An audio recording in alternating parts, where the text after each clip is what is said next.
Al momento l'unica cosa certa è la chiusura del cracking nella primavera prossima, che significa 400 lavoratori e con tutto l'indotto che sarà a spasso. L'azienda ha garantito che ci sarà un recupero di tutti i lavoratori e questo probabilmente noi non abbiamo modo di dubitarlo. Però c'è la questione di cosa sarà il futuro di Porto Marghera. Domanda per la quale, su richiesta dello stesso deputato PD veneziano, nei giorni scorsi alla Camera si è tenuta l'audizione con i vertici di Eni e Versalis.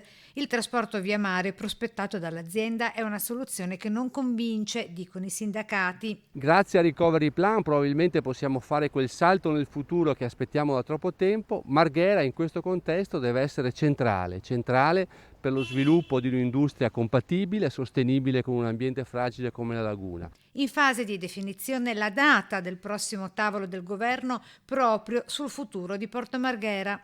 per rilanciare un progetto sostenibile che va nella direzione appunto della transizione economica, ma assicuri anche produzione industriale.